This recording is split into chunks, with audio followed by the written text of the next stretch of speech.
Farzandingiz 2 yosh, lekin gapirmayaptimi? Unda bu videoni oxirigacha ko'ring. Sabablar va yechimlar haqida gaplashamiz.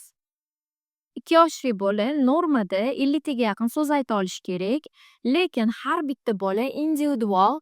Shuning uchun ba'zan bu so'zlar ko'proq va kamroq bo'lishi mumkin. Ammo so'zlar soni 20 tadan kam bo'lsa, bu holatda mutaxassisga murojaat qilishimiz kerak bo'ladi. 2 yoshli farzandingiz gapirmayapti. Buni bir nechta sabablari bo'lishi mumkin. Birinchisi ekranga bog'liqlik. Agar bola cheklanmagan vaqtgacha ekran tomosha qiladigan bo'lsa, bola passiv eshituvchiga aylanib qoladi. Bu bolani rivojlanishi va nutqiga qattiq ta'sir qilishi mumkin. Ikkinchi sabab kam muloqot bo'lishi mumkin. Bola til ko'nikmasini unga qaratilgan nutqdan o'rganadi. Shuning uchun bunaqa paytda ko'proq bola bilan gaplashish va unga ertaklar aytib berish juda ham katta foyda berishi mumkin. Uchinchi sabab oilada bir nechta tillarni borligi, lekin shu tillarga moslab dastur tuzilmaganligi. Ya'ni agar oilada bir nechta til bo'ladigan bo'lsa, bunaqa holatda iloji boricha ota-ona shu tillarga moslab dastur tuzishga harakat qilish kerak. Ya'ni har xil metodlar bor. Masalan, bolaga bitta odam bitta til metodini qo'llasak bo'ladi. Bunaqa holatda bola chalkash ehtimoli ancha kamayadi va bir nechta tilni bir vaqtda o'rganishda boshlaydi.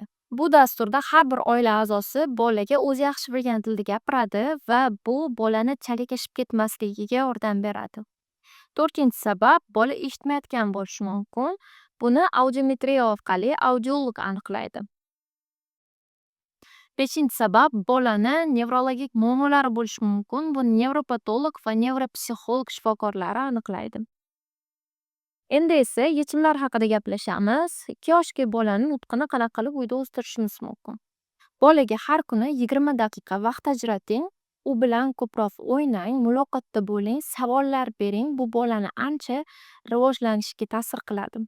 Bolaga har kuni 20 daqiqa sifatli muloqot bering, u bilan gaplashing, savollar bering, o'ynang va iloji boricha kechqurun yotishdan oldin kitob o'qib berishga harakat qiling. Bu bolani lug'atini juda ham yaxshi shakllantiradi. Agar 2,5 yoshgacha bolani so'z zaxirasi 20 tadan kam bo'lsa, bu holatda logoped defektologga murojaat qilishingizni maslahat beraman. Farzandingiz necha yoshda va nechta so'z biladi? Buni kommentariyada yozib qoldiring. Video yoqqan bo'lsa like bosing, obuna bo'ling va albatta ota-onalarga jo'natib qo'ying.